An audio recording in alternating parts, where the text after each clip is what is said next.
आप लोग चाहते हो और जातिवाद के खिलाफ आप कह रहे हो कि वो नशे के। अब मैं बोल लूं, देखिए कमाल की बात है, सुनिए कमाल की बात है, इतना अरे मैं बोल लूं, आपके बीच में नहीं बोला। आपके लिए तो एक शेर ही सुना देता हूं, वो दिलों में आग लगाएंगे, मैं दिलों की आग बुझाऊंगा और सब कुछ अपने घर ले जाऊंगा। अरे बोलने दो, अरे दीजिए, फ्लो में बोलने दीजिए। ठीक है, अच्छी कविता लिख के लाए हैं। नहीं मैं ओरिजिनल बोल रहा हूं, ओरिजिनल है। आग लगाएंगे, मैं दिलों की आग बुझाऊंगा, उसे अपना काम करने दो, मैं अपना काम करता हूं। अब सवाल ये है, अपना काम क्या है? फिर बता रहा हूं ना, अपना काम सुनो ना, बोला नहीं, फिर देखिए संस्कृति दिखा दी आपने। अनुराग जी बोली, आपने इतनी लंबी लंबी बातें बोली, स्वामी जी ने बोली, आपने ही बोली, चिल्ला चिल्ला के भी बोली, हल्ला मचा के भी बोली। अरे इतना हल्ला मचा लेते जब दलितों के साथ अन्याय होता था गांव में, गांव के अंदर घुसने नहीं दिया जाता था, उनको छुआ हुआ पानी नहीं पिया जाता था, उनको स्कूल में पढ़ने नहीं दिया जाता था, उनके किस तरह की उनके साथ वहां पे व्यवहार हुआ, ना आपने स्कूल में आने दिया, ना छुआ पानी पिया, ना गांव में रहने दिया, गांव से बाहर रखते थे। तब जाके हम लोगों ने आवाज उठाई कि सामाजिक न्याय की बात होनी चाहिए, मूंछ नोच लेते थे अगर घोड़े पे बैठ जाए तो। अब मैं कहना चाहता हूं, आप कह रहे हैं कि पुराने जमाने को याद करिए और उस समय ऐसा था, अपने संस्कार भी कहते थे। यही तो 1970 की बात हमेशा करते हैं, 1950 की बात करते हैं। अगर मैं इतिहास की बात करता हूं, मैं संस्कार की बात करता हूं, मैं समाज की बात करता हूं, तो यह बात हो गई। मैंने बीजेपी अपने हिसाब से सारा प्रोपेगेंडा चलाएगी। जब पुरानी बातें करेंगे तो तुम क्यों करते हो, तो फिर आप 1970 की बात क्यों करते हो, क्यों कांग्रेस की बात करते हो? आप 2014 की बात कीजिए, आपने क्या किया है उसमें तो आप बात नहीं करोगे, तब आप चले जाओगे इधर उधर इधर उधर, घूमते रहते हो आप। इनको सरकार बनानी होती है तो पंजाब चले जाते हैं, बादल साहब आइए मिलकर सरकार बनाते हैं, तब इनको नहीं आप यहाँ परिवारवाद दिखाई देता। और उसके बाद जब दूसरी सरकार बनानी होती है, कश्मीर चले जाते हैं पीडीपी के साथ, आइए परिवारवाद, आइए सरकार बनाते हैं। अपनी जगह पे तीसरी बनानी होती है तो आइए हरियाणा में साथ मिलकर बनाते हैं। जब पांचवी बनानी होती है तो चले जाते हैं शिवसेना के पास, आइए मिलकर बनाते हैं। तब परिवारवाद दिखाई नहीं पड़ता है, तब परिवारवाद के साथ सत्ता बनाते हो। और ये वो लोग हैं जिनके आप देख लीजिए, राजनाथ सिंह जी के बहुत करीब हैं, एडवाइजर भी है, उनके बेटे तो यहीं से जीतते हैं। क्यों आपने टिकट दी भैया, परिवारवाद क्यों आप चला रहे हो? उससे कम पड़ जाता तो सिंधिया परिवार, सिंधिया परिवार कम पड़ जाता तो अनुराग ठाकुर के पिताजी चीफ मिनिस्टर, अनुराग ठाकुर आज के मंत्री, और अभी भी कर्नाटका में जो मंत्री थे चीफ मिनिस्टर, उनके पिताजी भी चीफ मिनिस्टर थे। तो क्यों आपने चीफ मिनिस्टर बनाया था जब उनके पिताजी चीफ मिनिस्टर थे? ठीक है, ठीक है।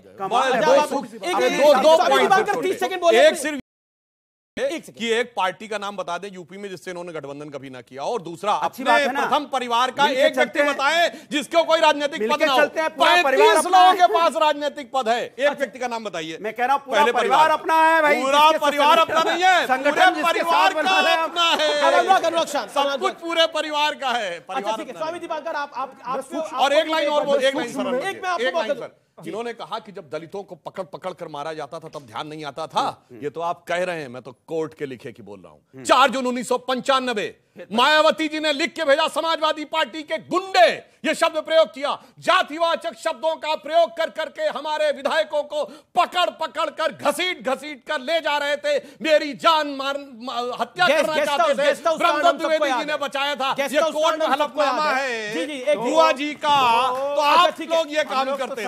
अच्छा ठीक है, जवाब मैं मात्र इतना सा कह रहा हूं, कम शब्दों में बोलूंगा कि संत रविदास थे, उन्होंने एक शब्द कहा था कि जाति पाति पूछे नहीं कोई, हरि को भजे सो हरि का होई। यह संत रविदास जी ने कहा था। अब संत रविदास जी उस समय में क्या कहते थे, आज उसको मानना बंद कर दिया जाए सिर्फ इसलिए कि अनुराग भाई ने 2 शब्द कह दिए। यह जातिगत जनगणना कराकर उनको हक देना चाहते हैं, मगर इस आशीर्वाद के साथ कि सारी जिंदगी आप विभाजित होकर भारत में रहिए, भारत में तड़पिए और मात्र मेरे वोट बनकर रहिए। और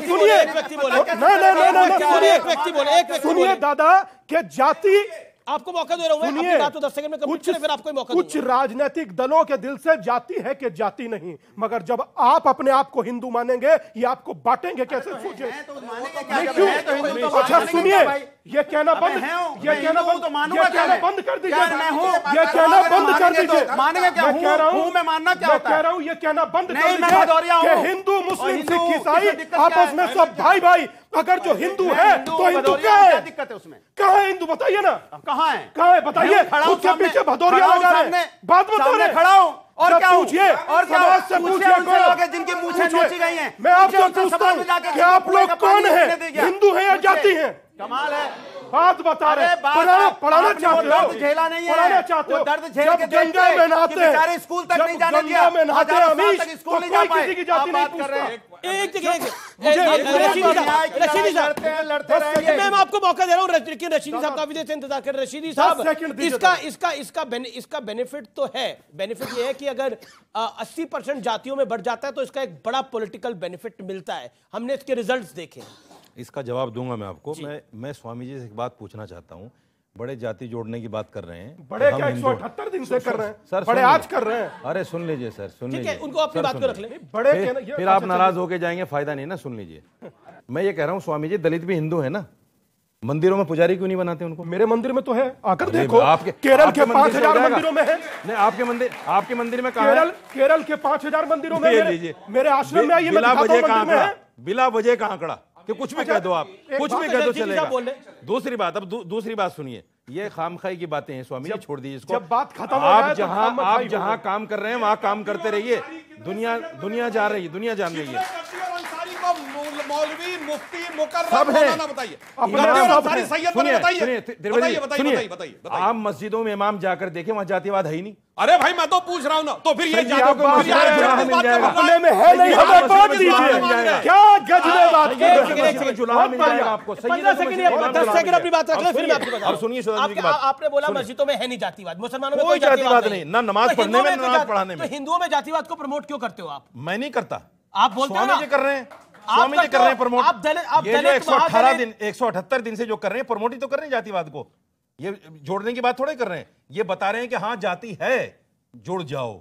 अच्छा, आप बता रहे हैं, आप कह रहे हैं मुसलमान, समझ नहीं रहे लोग। आप कह रहे हैं कि मुसलमानों में जातिवाद नहीं है। नहीं है जातिवाद, लेकिन जातिवाद का मतलब ये नहीं कि धर्म कर्म पे बटा हुआ नहीं। सारे सवाल आ रहे हैं, अनुराग भदौरिया से जरूर सवाल है। तो ये शिया सुन्नी बरेलवी देवबंदी अहले हदीस 50 है, 50 आगे 50 पठान गद्दी अंसारी पहना, बताओ क्या क्या नहीं है भाई। अरे भाई मैं तो मानता हूं कि है, लेकिन कटे हुए नहीं है ना। मगर जब बात मस्जिद में जुलाहा मिल जाएगा। रशीदी साहब 30 सेकंड। मगर जब बात धर्म की आएगी, ये सब एक है।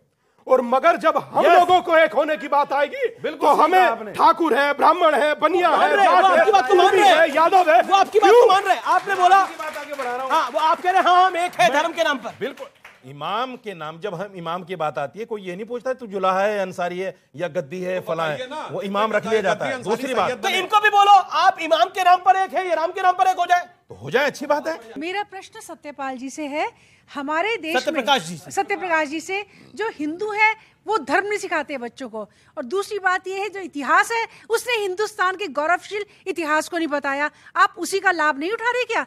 अंग्रेजों ने भी जाति में बांटा और आज आप क्या कर रहे हो? जाति गणना। वो कह रहे हैं कि अंग्रेजों ने भी जाति में बांटा और आप भी जाति जनगणना की बात करें तो आप भी बंटवारे का काम नहीं कर रहे। आप और सपा एक ही कश्ती पे सवार नहीं है। आप इस बात को समझिए, जिस देश का इतिहास अंग्रेजों से पहले का रहा हो और जिस देश में दलितों को मंदिर घुसने नहीं दिया जाता हो, जिस देश में पिछड़ी जातियों को विकास की रोशनी नहीं पहुंचाई गई हो और आजादी के बाद भी कमोबेश वही स्थिति रही हो, तो कम से कम उस जाति को उस हक को पहुंचाना पड़ेगा। आपने वो दर्द झेला नहीं है कि पिछड़ों का बच्चा आज भी मिड डे मील में उसको नकार दिया जाता है, आज अच्छा, आप क्या होता होगा ये जाता कहां हो रहा है? हक की बात कहां हो रहा है? आपको जातिवाद ये कहां हो रहा है? सब वो अपने हक की बात करेगा। खड़े अपनी जगह पे खड़े हो रही है। दुआ करो कि सवाल आ रहा है, सवाल दुआ करो कि हमारा भारत महान बने, हर हिंदू विवेकानंद और हर मुसलमान कलाम बने। मेरा सवाल समाजवादी प्रवक्ता भदौरिया जी से है। आप बीजेपी पर आरोप लगा रहे हैं कि बीजेपी पार्टी हिंदू मुस्लिम की राजनीति कर रही है, जबकि आप अखिलेश यादव जी उत्तर प्रदेश में जाति जनगणना करके ऐसा क्यों और राम राज्य की बात कर रहे हैं? सवाल है और मतलब लोडेड सवाल है, जवाब दीजिएगा। चूंकि हम समाज के अंदर में विकास चाहते हैं, हम जानना चाहते हैं जाति में बंटवा कर। सुनो ना, अरे जाति बढ़ क्या बंटवा के? कोई समाजवादी ने जाति बनाई है क्या? ऐसा बताते हो कि हम जाति बना रहे हैं क्या? कमाल करे, समाजवादी के पास जाति बनी है क्या? अरे मैं कह रहा हूं कि समाज के अंदर में कौन कितने मुझे पता चले, हम उनकी मदद कर पाए, उनको आगे ले जा पाए। कौन कितने पीछे रह गए हैं, कौन समाज में किसकी क्या पोजीशन है। जब तक आप पोजीशन जान नहीं पाएंगे आप किसी की मदद नहीं कर पाएंगे। सवाल जी, आप पे आरोप लगाए जा रहे हैं कि आपने मीट पार्टी में लोगों को कुत्तों का मीट परोस दिया गया था। ऐसे में आप आप पे लोग कैसे भरोसा करें?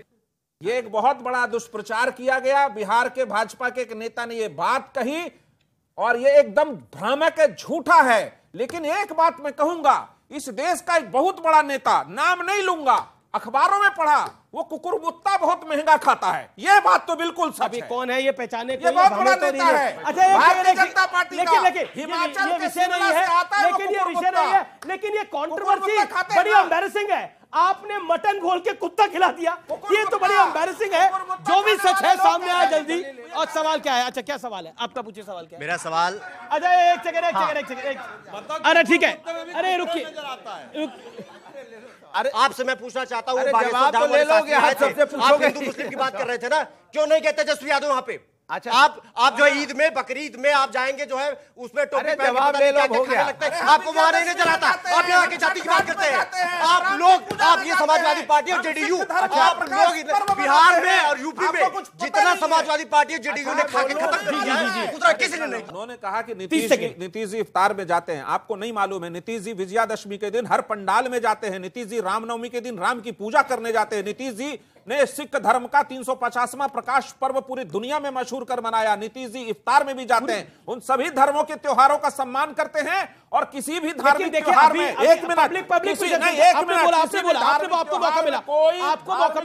मौका मिला। अभी देखिए परसेप्शन क्या जाता है। एक तरफ हनुमंत कथा हो रही थी, मैं आपको बता रहा हूँ, ऐसी तस्वीरें होती है बिहार में। एक सेकंड, एक सवाल सुनिए। 15 लाख लोग नहीं आते ना वहां पर। अरे सर, ये बागेश्वर धाम के हनुमंत कथा में 15 लाख लोग आए थे। संविधान विरोधी कई लोग तो कह रहे हैं कि 15 लाख से भी ज्यादा आए थे, लेकिन हर बार 15 लाख लोग नहीं आते। इतनी बड़ी हनुमंत कथा हुई, वहां नहीं गए। दूसरी तरफ आपके नेता लल्लन सिंह, जो भी कंट्रोवर्सी है, जिसका भी वो मीट कर रहे थे, वो मीट पार्टी कर रहे थे। हनुमंत कथा आपने नहीं करी, उल्टा मीट पार्टी कर रहे हैं कहीं पर। जिस तरह से भारतीय जनता पार्टी के नेता बाबा का मिसयूज कर रहे हैं और संविधान विरोधी नारा, तो बाबा को बीजेपी को क्यों दिया आपने? ये बाबा बहुत यूज करते हैं हर मौसम में। नया बाबा रामदेव थे, वो उनको किनारे फेंक दिया। श्री थे, आजकल पूछते नहीं उनको। अब ये बाबा बागेश्वर इनोसेंट, अरे वो बीजेपी के नहीं है। बाबा बागेश्वर को भारतीय जनता पार्टी अपने कार्यक्रम के लिए, अरे उनकी बड़ी फॉलोइंग है, उनको बीजेपी को क्यों दे रहे हैं? गलती कर रहे हैं। क्योंकि कर्नाटक की हार के बाद बीजेपी को समझ में आ गया अब चलो हिंदूवादी के शरण में। अरे ठीक है, ओके। एक सेकेंड सुधांशु, एक तो ये कब बाबा बागेश्वर कब बीजेपी के साथ आए इसकी क्योंकि कमलनाथ भी क्या जाते हैं, कांग्रेस के नेता भी जाते हैं। आरती उतारी गिरिराज सिंह ने, रविशंकर हरे राम कर रहे थे, और जब हिंदू राष्ट्र का नारा लग रहा था, ये सारे लोग उस मंच में खड़े। ठीक है, ओके। विरोधी नारा बोले दीजिए। हमारे नेताओं के लिए कह रहे हैं, इन्होंने ये किया वो किया, मगर बगैर रोजा रखे रोजा अफ्तार किया नीतीश जी ने। अरे वो बगैर रोजा रख के रोजा अफ्तार किया। सब सारे धर्मों का मतलब आप कभी सोचिए, सारे धर्मों का सम्मान करते। सुनिए, जैसे आप दिन भर का व्रत रखते हैं तो शाम को फलाहार करते हैं ना, दिन भर तो अचड़ चढ़ के खाया और फिर शाम को फलाहार कर रहे हैं। वैसे ही होता है, जो रोजेदार नहीं वो रोजा अफ्तार करता है। और ये मैं ईमानदारी से कह रहा हूं, डॉक्टर कलाम की ऑटोबायोग्राफी में पढ़िएगा, उनके बारे में लिखा है। कलाम साहब ने पूछा कि कितना खर्चा आता रोजा अफ्तार पे, पता चला उस समय शायद 3.5 लाख 4 लाख आता था। उन्होंने कहा ज्यादातर लोग जो आते हैं वो तो खा पी के आते हैं, वो तो रोजा रख के आते नहीं, इसलिए इसकी क्या जरूरत। ईमानदारी की बात कही थी। 100 में 99 खा पी के आते हैं, सिर्फ क्योंकि 100 में 99 गैर मुस्लिम होते हैं उसमें जो बुलाए जाते हैं। खैर, अब मैं एक फैक्ट बात कहना चाहता हूं। 15 साल से बिहार में क्या कर रहे भैया? 11.8% का विकास दर है भैया। 11.8%। अब वही के बाद बिहार के लोगों को बाहर जाके पड़े। अब सुनिए, अब देखिए बहुत डिस्टर्बेंस हो गया, मैं गंभीर बात कर। चिल्ला रहे लगातार। अब जो मैंने बोला हवा में नहीं बोला। 1931 में महात्मा गांधी ने चैंटम हाउस में जाकर एक लेक्चर दिया है। उन्होंने कहा कि भारत की शिक्षा व्यवस्था एक ब्यूटीफुल ट्री था 100 साल पहले, यानी 31 से 100 साल पहले, 1831 में। और जानते हैं उसके बाद क्या हुआ? 1812 की ब्रिटिश हाउस ऑफ कॉमन्स की वो रिपोर्ट गांधी जी ने कोट की, जिसमें लिखा भारत की साक्षरता दर बॉम्बे प्रेसिडेंसी की, मद्रास प्रेसिडेंसी की, कैलकाटा बंगाल प्रेसिडेंसी की विलियम एडम्स की रिपोर्ट और मद्रास प्रेसिडेंसी की टॉमस मुनरो की रिपोर्ट। जानते हैं कितनी साक्षरता दर है? 97%। और इतना ही नहीं, जाति के आधार पर जो कह रहे हैं, जिनको आप दलित कहते हैं, वो सिर्फ बच्चे नहीं, स्टूडेंट्स नहीं, टीचर्स पे कौन कौन थे सारी रिपोर्ट है। 1939 में कलकत्ता यूनिवर्सिटी ने पूरी सबमिट की। तब गांधी जी ने कहा कि हमारी शिक्षा व्यवस्था ये थी, सबसे अच्छी थी, सबको शिक्षा मिलती थी। अंग्रेजों ने ध्वस्त किया, मगर अंग्रेजों की मानसिकता के ऊपर आज तक पले हुए लोग अभी भी वो गाना गाते हैं। इसीलिए मैं कहना चाहता हूं, अपने वतन पर सदियों तक है रही हुकूमत गैरों की, लेकिन कुछ चेहरों पर अब तक धूल है उनके पैरों की। जी जी अभी धूल बता रहे हैं। अगर गांधी गलत थे तो मुझसे बोलिएगा। क्या गांधी गलत थे? क्या गांधी गलत थे? क्या गांधी गलत थे? नहीं 40 सेकंड दिया आपको, फिर पब्लिक के 2 सवाल। 60 सेकंड देंगे। महात्मा गांधी गलत थे? 60 सेकंड और महात्मा गांधी बिल्कुल गलत नहीं है, लेकिन इन्होंने महात्मा गांधी को याद किया, मुझे बहुत खुशी हुई। गोडसे वाले लोगों ने गांधी को याद किया, ताली बजाइएगा इस पर, कोई दिक्कत नहीं है। दूसरी बात, भैया रोहित वेमुला, आप देखिए, आप इनको दर्द गांधी का राजाराम, गांधी का हे राम, सब हमारा है, बोलो हे राम। एक दलित छात्र राम बोलो राम, मर गया, इनके प्रधानमंत्री और इनके मुख्यमंत्री सब चुपचाप 1 महीना बैठे रहे। ठीक है। ये क्या तमाशा था? साजिद रशीदी और स्वामी दिवाकर, आप ही की बात आ रहा हूं। स्वामी दिवाकर पहले 30 सेकंड दें साजिद रशीदी। जी सुनिए, याद करते रहिए। किस यूनिवर्सिटी का नाम बताइए? आपको बोलिए यूनिवर्सिटी का नाम बोलिए ना, यूनिवर्सिटी का नाम बोलिए। रोहित वेमुला की हत्या कैसे हुई? अरे एमयू में वो एक बात बता, अरे कहां दलित था भाई? नहीं आज तेलंगाना का हाई कोर्ट, तेलंगाना के डिस्ट्रिक्ट मजिस्ट्रेट का लिखा हुआ है। अरे एक सेकंड, आप मुझे लगता है कोर्ट का निर्णय पढ़ लीजिए उसके ऊपर, ये विषय नहीं है। ओके स्वामी दीपांकर 30 सेकंड। मैं मात्र इतना क्या 30 से भी कम में इनसे खत्म पूछिए करूंगा। दलितों का आरक्षण एमयू में और जामिया मिलिया में खत्म हुआ, बोले थे कुछ? बताइए। ये एक्सपोज करता है, ये यूनिवर्सिटी है। अब आप भाई जान के बारे में नहीं बोलेंगे, यहाँ भाई की जान देने के लिए आप कह रहे हैं हिंदुओं में, एक सेकंड, हिंदुओं में दलितों के साथ नाइंसाफी हो रही है। आप बताएं, अभी सुधांशु जी ने जो बात बोली इसका जवाब क्या है? एमयू में जब दलितों का आरक्षण खत्म हुआ तो आप परेशान हुए थे उस बात के लिए? पूरे हिंदुस्तान में कितनी आबादी है? 140 करोड़। 140 करोड़ में अगर 2 इदारे हमारे हैं, वो भी हमारे न रहे, वो भी हमारे न रहे, मतलब वो आपका है। जैसे आपने कहा कि 80% में बंटवारा है, तो क्या 2 इदारों में बंटवारा होना चाहिए? बताओ आप कह रहे हैं आप अपना नहीं बांटेंगे? हमारे 20% हमारे, बहुत अच्छा, 80% में बंटवारा कह दिया कि जब हमारे में आ जाओगे 20% हमारे, 80% में बंटवारा। यहां नहीं बोलोगे आप उस बात को? पलट कर फिर कहूंगा, जब तक हम लोग जातियों में बंटते हैं नतीजे ऐसे ही निकलते हैं। बुद्ध ने एक बहुत अच्छी बात कही, बोले एक पत्ता तोड़िए और फिर उसको जोड़कर दिखाइए, बोले जुड़ेगा नहीं, तो बोले तोड़ने का अधिकार तुम्हें दिया किसने?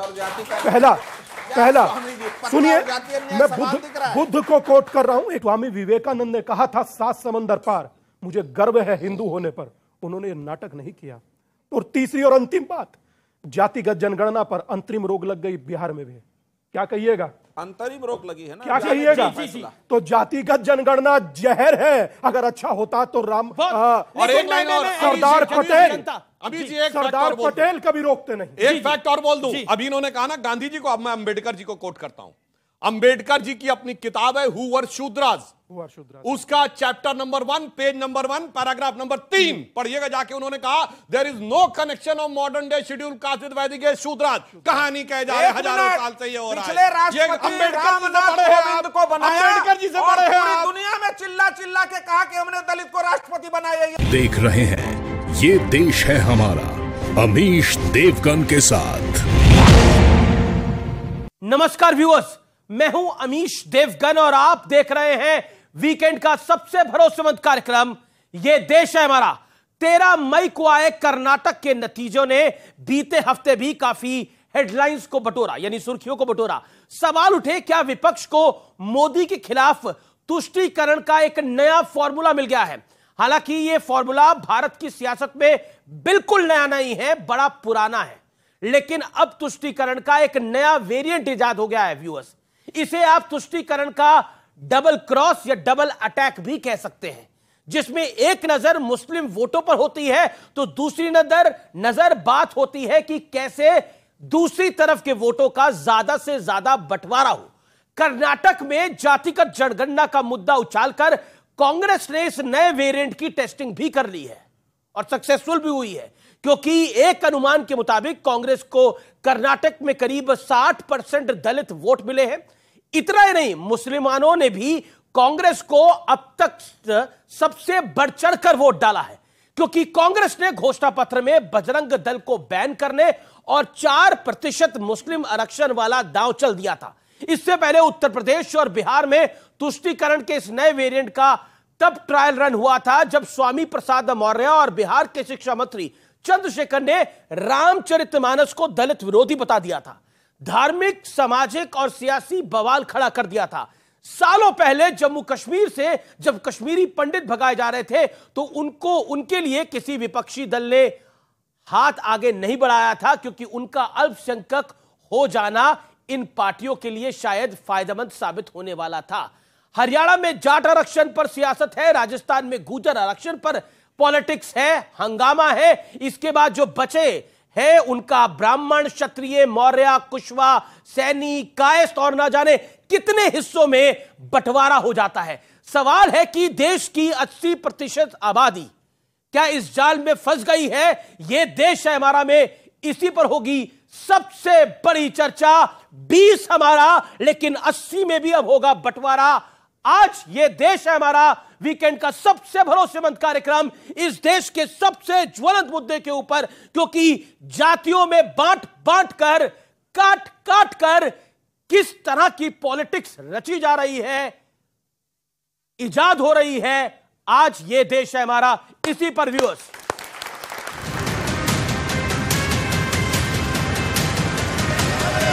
कर्नाटक के नतीजों से एक पुरानी बहस फिर ताजा हो गई। कर्नाटक के नतीजे बताते हैं कि कांग्रेस को एक मुश्त मुस्लिम वोट मिले। कांग्रेस ने 15 मुस्लिम उम्मीदवार उतारे थे, जिनमें 9 जीते। जेडीएस ने 23 मुस्लिमों को टिकट दिया था, लेकिन एक भी नहीं जीता। जेडीएस के गढ़ पुराने मैसूर में भी कांग्रेस को वोट मिले, क्योंकि कांग्रेस ने प्रचार के दौरान खुलकर जेडीएस को बीजेपी की बी टीम कहा था। बात साफ, मुस्लिम वोटर्स ने न सिर्फ बीजेपी से दूरी बनाई रखी, बल्कि जिस पार्टी पर उन्हें नतीजों के बाद बीजेपी से गठबंधन की आशंका थी, उससे भी किनारा कर गया। लेकिन इस बार कांग्रेस लिंगायत और दलितों को भी काफी हद तक रिझाने में कामयाब रही। कर्नाटक में 22% ओबीसी वोटर, वहां 30 सीटों पर ओबीसी वोट का असर है। कांग्रेस ने 52 ओबीसी कैंडिडेट उतारे, जबकि बीजेपी ने 37 ओबीसी कैंडिडेट उतारे। कांग्रेस को 30% लिंगायत वोट मिलने का अनुमान है, जबकि कांग्रेस को 64% दलित वोट मिलने का भी अनुमान है। राजनीति में हमेशा ये माना जाता है कि मुस्लिम मतदाता बीजेपी को वोट नहीं करता। ये एक बार फिर साबित हो गया। शायद इसीलिए सवर्णों की पार्टी कही जाने वाली बीजेपी ने अपनी स्ट्रेटेजी बदलते हुए दलितों को साधना शुरू किया और 2014 से उन्हें इस फॉर्मूले में कामयाबी भी मिली। लेकिन अब विपक्ष बीजेपी को चित करने के लिए दोहरी चाल चल रहा है।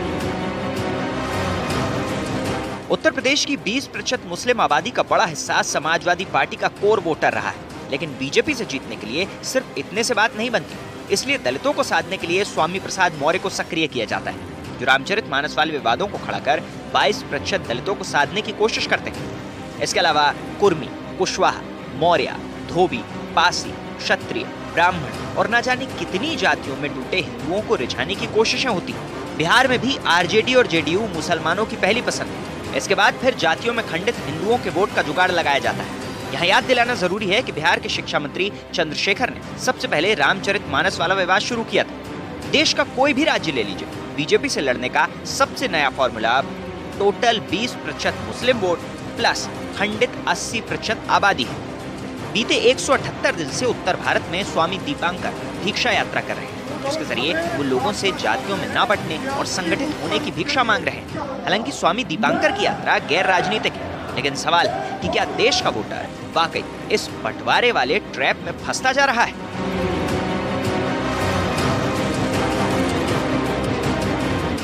तो आज इसी पर होगी देश की सबसे बड़ी चर्चा। आप तमाम लोगों का अभिनंदन है। सुधांशु त्रिवेदी बीजेपी के सांसद प्रवक्ता, उनका अभिनंदन है। मेरे साथ साजिद रशीदी जुड़े हैं, उनका अभिनंदन है। जोरदार ताली से स्वागत करिए।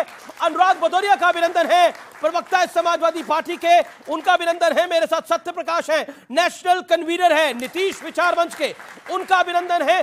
स्वामी दीपांकर है, लगातार भिक्षा यात्रा कर रहे हैं, उनका अभिनंदन है। खास तौर पर आज हमने इस चर्चा के लिए बुलाया है। स्वामी जी, तो आज की शुरुआत आप ही से कर देते हैं। आप तो यात्रा कर रहे हैं कि कोई बटे ना, कोई बटे ना, सब एक हो जाए, लेकिन सियासत तो कुछ और कहती है, पॉलिटिकल पंडित तो कुछ और कहते हैं, और हम भी कुछ और ही कहते हैं। हम जब चुनावों का विश्लेषण करते हैं, ये मैं मानता हूं बात, हम भी जब चुनावों का विश्लेषण करते हैं तो यही करते हैं कि मुस्लिम वोट तो एक मुश्त इधर पड़ गया, लेकिन दूसरी तरफ ओबीसी कहां गया, दलित कहां गया, अब तो महादलित भी हो गया है, अति पिछड़ा भी हो गया है, पिछड़ों से ज्यादा। तो आप तो सक्सेसफुल ही नहीं हो रहे अपनी यात्रा के अंदर। अगर आपको ऐसा लगता है तो आपको जमीनी हकीकत देखनी होगी। आज 178 दिन हो गए भिक्षा यात्रा करते हुए, और मैं बड़े गर्व से कहता हूं उसमें भिक्षा दाल आटा चीनी चावल की नहीं है अमीश भाई, उसमें भिक्षा है जातियों में विभाजित ना होकर एक हिंदू होकर रहो। और यह भिक्षा, और तकरीबन 5 लाख लोगों को, मैं आंकड़ा दे रहा हूं, 5 लाख लोगों को इसी तरह से हाथ खड़ा कर कर मैं स्वयं संकल्प दिला चुका हूं। पश्चिमी उत्तर प्रदेश के 26 जिलों की यह यात्रा है। थोड़ा सा दिल्ली, थोड़ा सा हरियाणा, थोड़ा सा उत्तराखंड जुड़ा था जब यहां पर आचार संहिता लगी थी। आचार संहिता हट गई, आज यात्रा खतौली थी, और खतौली वही लोग थे जिनका आप भी जिक्र करते हैं, संत रविदास के वो अनुयायी जो सनातनी और मेरे भाई हैं, जो साथ में खड़े होकर कहते हैं। यात्रा दक्षिण भारत लेके जानी पड़ेगी या फिर बाकी भारत के भाग में लेके जानी पड़ेगी, अब मुझे नहीं पता, लेकिन मैं एक बात कंप्लीट कर लूं? जी, बस मात्र इतना कहूंगा, अभी पश्चिमी उत्तर प्रदेश है, अगर देश भी करना हुआ तो रुकूंगा नहीं जी, पर सनातन को बटने नहीं दूंगा। तो मैं आपके पास आता हूं सर, आपके पास आता हूं सत्यप्रकाश जी। सत्यप्रकाश जी, आपसे मेरा एक सवाल है, और आपने तो ये जो नया वेरिएंट है, जो तुष्टीकरण का डबल क्रॉस है, जिसमें 20 हमारा और 80 में भी बंटवारा, 20 तो आरजेडी आपके साथ ले आएगा, राष्ट्रीय जनता दल ले आएगा, लेकिन 80 में भी काट का समाधान आपने ढूंढ लिया है, और इसके लिए अगर जनता ताली आपके लिए बजाना चाहे तो वो उनकी मर्जी है कि आपने समाधान ढूंढ लिया। आपने रामचरितमानस में भी सवाल खड़ा करवा दिया अपने नेताओं से। देखिए, उसमें उनका व्यक्तिगत राय था। नीतीश कुमार जी ने स्पष्ट कहा हम सभी धर्म ग्रंथों का सम्मान करते हैं। तेजस्वी जी ने भी कहा कि संविधान हमारा धर्म ग्रंथ है, उस पर चलते हैं। जहां तक जातियों के बंटवारे और हिस्से का सवाल है, यह सवाल कब उठाता है कोई? जब वो पिछड़ी जातियां जो हाशिए पर विकास की रोशनी पे पीछे छूट जाती हैं, जब वो अपने हक के लिए खड़ी होती है तो कहता है जातिवाद बढ़ रहा है। Indira Svane versus union of India का एक केस है जिसमें सुप्रीम कोर्ट ने कहा बराबरी गैर बराबरियों के बीच नहीं, अनइक्वल्स नॉट अमंग इक्वल्स। ये फैसला दिया तब जाकर के हाशियों पे पड़े समाज को रोशनी मिली। एक मिनट जी, जातियां आप कह रहे हैं, आप ही को मौका दे रहा हूं, आप ही को मौका दे रहा हूं। आप कह रहे हैं हाशिए पे जो समाज है उसके लिए ये सब कुछ हो रहा है, यही कह रहे हैं ना आप? अब एक सवाल जी, आपको सच्चर कमेटी की रिपोर्ट आई थी, मुसलमान हाशिए पे नहीं है, वहां पे कोई बंटवारा नहीं है, तो कभी आपने बोला उसमें? बिल्कुल है। कभी बोला तो बताइए। बिल्कुल बोला है, बताइए, कोट करिए, किसने बोला? कोट करिए। बता रहा हूं, बिहार की सरकार ने अल्पसंख्यक समाज के लिए हमेशा काम करते हुए उनको शिक्षक बनाया, परित्यक्ता महिलाओं को वजीफा दिया और बिना भेदभाव किए सारी लड़कियों को पोशाक साइकिल देकर स्कूल भेजा। बेटी बचाओ तो बेटी पढ़ाओ ये बहुत बाद में लेके आए। हम तो बिहार में हमारी सरकार मुझे एग्जांपल दीजिए ना। आपने मुसलमानों में कोई पिछड़ा अछूत पिछड़ा बोला हो तो बताइए, क्रिश्चियन में कोई पिछड़ा अछूत पिछड़ा बोला हो तो बताइए, बताइए ना मुझे। हमारी सरकार बिहार में है, जब जात भूख पर मर रहा हो और वो अपने हक की बात कर रहा हो तो आपको जातिवाद नजर आता है। सुनिए, नहीं, मैं बताता हूं जातिवाद किसमें होता है, जातिवाद किसमें होता है, सुनना पड़ेगा। आपने बोला जातिवाद किसमें होता है, व्यूअर्स अब आप भी सुनिए और व्यूअर्स आप भी सुनिए। मुस्लिम प्लस यादव जातिवाद होता है। मुस्लिम को ना ये एमवाई समीकरण आरजेडी करती है, उसके बाद भूरा बाल साफ करो तब कौन सा जातिवाद होता है ये बताना पड़ेगा। ये क्यों बताना पड़ेगा? अब कर्नाटक में आहिंदा बात आएगी तो दूर तक जाएगी। इंटरव्यू में कहा है कि मैंने पूरे जीवन में यह बात नहीं कही। सामाजिक न्याय की लड़ाई होगी, न्याय के साथ विकास होगा। भारतीय जनता पार्टी ने जब सबका उड़ाया उपहास तो काहे का सबका साथ सबका विकास। 80 करोड़ लोग 5 किलो राशन पर जिंदा हैं। 9 साल में आपने देश की माली हालत ऐसी क्यों की कि 80 करोड़ लोग 5 किलो चावल लेने आपके दरवाजे खड़े हैं। एक मिनट, एक बात और कहना चाहूंगा। आगे बाकी 9 साल में 18 करोड़ रोजगार देना था, कहां गया वो रोजगार? सवाल महंगाई का है, सवाल भुखमरी का है। 121 नंबर पे हम दुनिया के भुखमरी इंडेक्स पे खड़े हैं। ये सरकार बताए कि पाकिस्तान और बांग्लादेश और अफगानिस्तान से पीछे खड़ा है भारत, भूखा है भारत। ठीक है, तो ये चीज नहीं चलेगा। आपने सबका साथ तो लिया, सर अब आपने लंबा वक्तव्य दिया। सुधांशु त्रिवेदी, सवाल मेरा है, देखिए एक हर ट्रायल की एक टेस्टिंग होती है, क्योंकि आप डॉक्टर हैं इसलिए बोल रहा हूं ये बात। हर ट्रायल की एक टेस्टिंग होती है, टेस्टिंग इन्होंने कर ली और टेस्टिंग का रिजल्ट ठीक मिल रहा है। अब बताइए क्या करेंगे आप? 20 तो कहते हैं हमारा है और 80 में कर देंगे बंटवारा सामाजिक न्याय के नारे के साथ। कोई कुछ बोल भी नहीं सकता। बोलिए क्या बोलेंगे? फैक्ट्स भी दूंगा, पर उससे पहले मैं बोल दूं, भैया जी भावनाओं में बह के क्या बोल गए अभी आप लोगों के सामने बोले हम पाकिस्तान बांग्लादेश से भी पीछे हैं। हाँ, मैं वही कह रहा हूं। अरे जहां अब देखिए अपने टर्न पे बोले, अपने टर्न पे आप अपने टर्न। सोचिए उन बनाने वालों की जिन्होंने इंडेक्स बनाया जहां आटे को लेके झगड़ा हो रहा है, गोलियां चल रही हैं, भूखों मर रहे हैं, कटोरा लेके भीख मांग रहे हैं पूरी दुनिया से, वो हमसे नीचे हैं। गिरी हुई मानसिकता के वो लोग हैं जिन्होंने उस इंडेक्स में भारत को नीचे रखा, उससे ज्यादा निचली मानसिकता के वो हैं जो उसका ढिंढोरा पीटते हैं। अब मैं फैक्ट बताना चाहता हूं, ये जातियों की बात आई कहां से? आज कहा जाता है कि 6000 समथिंग जातियां हैं हिंदू समाज में। मैं चुनौती से कहता हूं कोई हिंदू धर्मग्रंथ दिखाओ इसमें 6000 जातियों के नाम लिखे हो, कहीं नहीं लिखे। सबसे पहले 2385 जातियां किसने लिखी? Herbert Risley, British census commissioner 1901 में उसने सारी जातियों के नाम लिखे। दूसरी बात बताता हूं, अगर उसने फिर 1931 की जो आखिरी जनगणना जाति के आधार पे हुई उसमें 4114 जातियां हैं। अगर 4000 भी थी तो ये किसमें लिखा जाना चाहिए था? अल्फाबेटिकल ऑर्डर में, मगर उसमें ऊंचे से नीचे में लिखा गया। ये ऊंच नीच किसने तय की? किसी हिंदू धर्मग्रंथ में लिखा है? चलिए बताइए, तेली ऊंचे कि कुम्हार ऊंचे, कहां लिखा है? माली ऊंचे कि तेली ऊंचे, कहां लिखा है? ये हर्बर्ट रिस्ले के सेंसस कमीशन में लिखा हुआ है। और जिस आधार पे उसने ऊंचा नीचा तय किया, अब वो दुनिया में वाहियात कह के ठुकराया जा चुका है। जानते क्या आधार था? जिनका माथा ऐसा वो ऊंचे हैं, जिनकी ठुड्डी ऐसी वो ऊंचे हैं, जिनका रंग ऐसा वो ऊंचे हैं, जिनका कंधा ऐसा है, जो पूरी दुनिया में एब्सर्ड कर दिया गया वो। और उसके बाद जब आजादी मिली, सारे नेताओं ने, चाहे कांग्रेस के हो, सोशलिस्ट पार्टी के हो, समाजवादी, जो इन लोगों के साथ लोहिया जी, जनसंघ के, सबने कहा भारत में जाति के आधार पर गणना नहीं होगी, इसलिए 1951 ऑनवर्ड कभी गणना नहीं होगी। Yes, that's the truth. मगर आज बताएं उसके बाद क्या हुआ?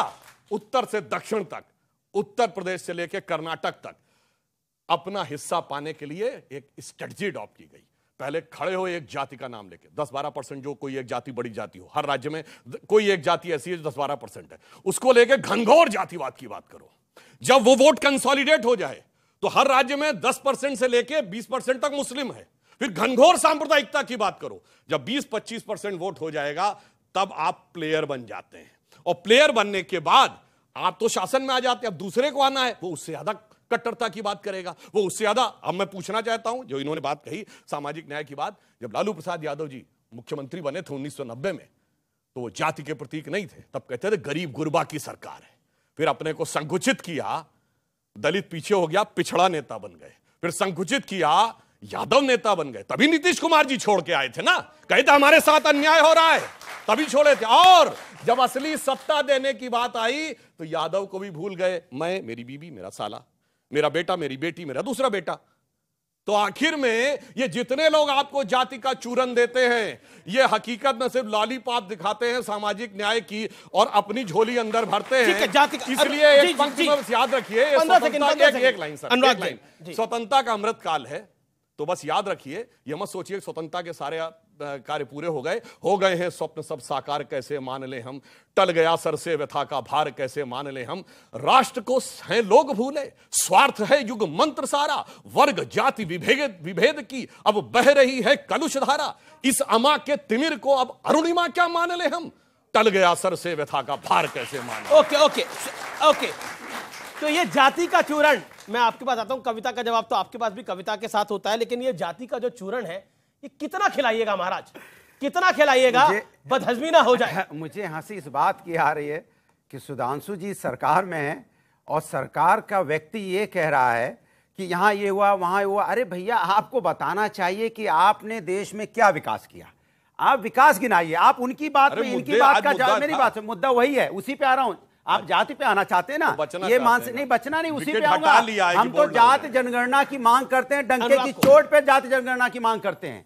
और आपने भी तो एक सांसद को उसी आधार पर उसने तो आपने केस किया हुआ है, और आपने कहा कि उसने किसी जात का अपमान किया है, उसके हिसाब से तो वो यहाँ पे पार्लियामेंट की संस्था भी गई है राहुल गांधी पे। हाँ, तो आप उसका मना कर देते, तब तो आप तो उसी जात पे कोर्ट में गए ना, तब तो आप क्यों गए? हम कहाँ गए? अरे कौन गया? जाति के लोग। अरे रहे हो भैया, कि नहीं हमें ये नहीं चाहिए, जात की बात नहीं होनी चाहिए, मना कर देते आप। आपने नहीं मना किया तब तो आप मना नहीं करेंगे।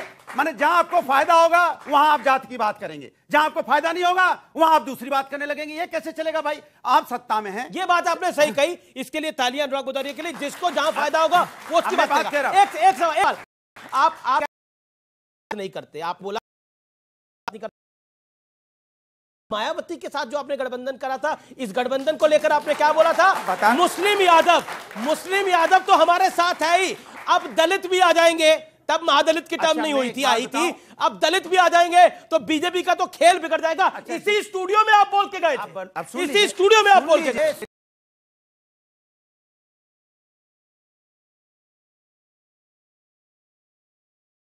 बात सुनिए, में जाति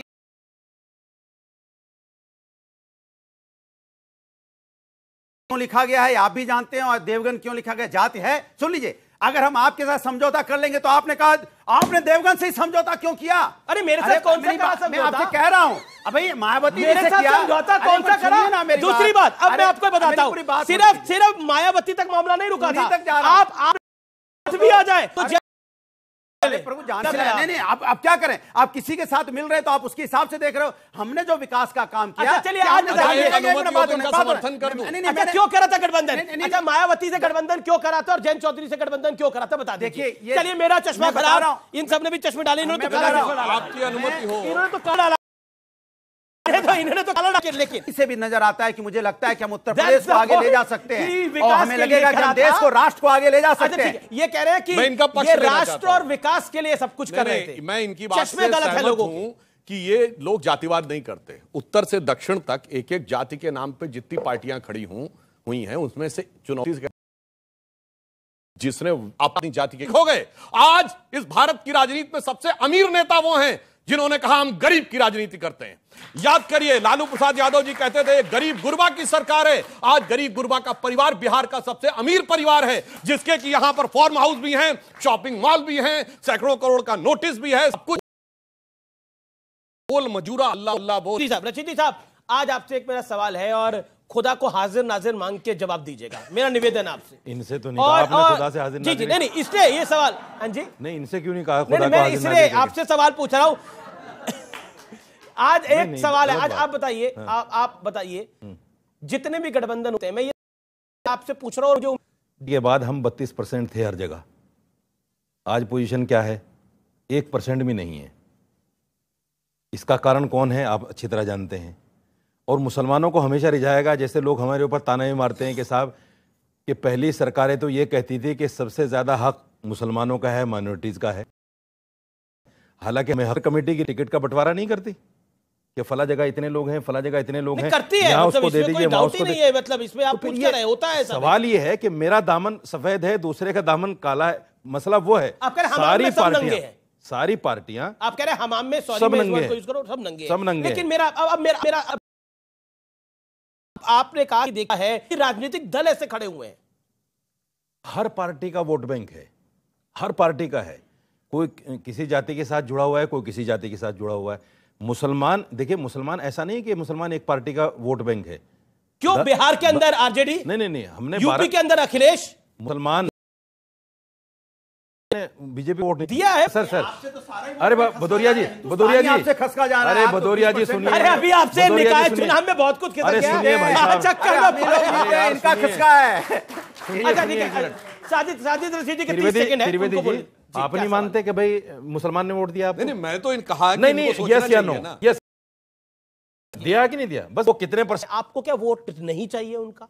आप देखिए, ये सवाल भी आएगा फिर। दोनों में फंडामेंटल डिफरेंस है। 30 सेकंड। हम सबका साथ, सबका विकास चाहते हैं, सबका वोट भी चाहते हैं, मगर किसी के दिल में खौफ पैदा करके वोट नहीं चाहते हैं, यकीन पैदा करके चाहते हैं, भय नहीं विश्वास। और मैं उसका उदाहरण देता हूं। हाँ, नहीं में धमाके हुए थे, बनारस में धमाके हुए, फैजाबाद में धमाके हुए, दिल्ली में धमाके हुए, बंबई में धमाके हुए, चंडीगढ़ में धमाके हुए, नागपुर में धमाके हुए, गुवाहाटी में धमाके हुए, चेन्नई में धमाके हुए। वो सब धमाके नहीं थे, सेक्युलरिज्म का सुंदर संगीत था जो कानों में कर्णप्रिय लग रहा था। और आज सब कुछ शांति है तो इनको लग रहा। कहना चाहता हूं, देखिए 8 महीने बाकी थे और आसिफ इब्राहिम ने अपना कार्यकाल पूरा किया। मोदी जी की सरकार में 8 महीने आए भी ठीक रहा। ये होता है विश्वास। मिनिस्टर हटा दिए गए, एक भी मुसलमान मंत्री नहीं है केंद्र में, सारे हटा दिए गए। अब इसका ये इंपॉर्टेंट पॉइंट है, वो कह रहा है कोई मुसलमान मंत्री नहीं है। किरण रिजिजू नहीं है। सिंह पूरी बना लीजिए ना मुस्लिम एक मंत्री। आपने कहा मंत्री, अरे सुनिए, हमने डॉक्टर एपीजे अब्दुल कलाम को राष्ट्रपति बनाया। और सुनिए क्या तरीका है भाई, और मैं अटल जी के दौर नहीं, मैं अटल जी के दौर से नहीं,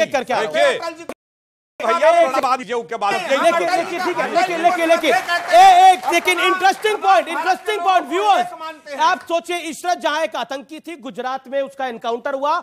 इशरत जहां को नीतीश बाबू ने बिहार की बेटी करार दे दिया। अच्छा एक और स्वामी दीपांकर, अब स्वामी दीपांकर, आप कहते हो कि जात उससे इतने टुकड़े कर रहे हैं, कितना जोड़िएगा? बताइए पैनल में कौन है जो BR अम्बेडकर जी से बड़ा हो? वो चाहते थे जातिवाद समाप्त हो, राम मनोहर लोहिया चाहते थे जातिवाद समाप्त हो, सावित्रीबाई फुले चाहती थी जातिवाद समाप्त हो। समानता और समता नहीं चाहिए, सबको दबा कर रखना चाहते हैं। जातियों में बांट दो, जातिगत जनगणना करा दो। जातिगत जनगणना जाति के हालात के आधार हो, हालात के आधार आ सकता हूं आप, मैं वो कहूंगा तो फिर बात राजनीतिक हो जाएगी, मगर मुझे पता है कि मेरे पश्चिमी उत्तर प्रदेश में हिंदू संगठित है। व्यूअर्स, ये देश है हमारा में रुकेंगे एक ब्रेक के लिए, लेकिन ब्रेक के उस पार ये चर्चा जारी रहेगी। आप देखते रहिए वीकेंड का सबसे भरोसेमंद कार्यक्रम ये देश है हमारा, क्योंकि ये डबल क्रॉस है। डबल क्रॉस के ये कहना बंद कर दीजिए। मानेंगे क्या? मैं कह रहा हूं, मैं मानना क्या होता है? कह रहा हूं ये क्या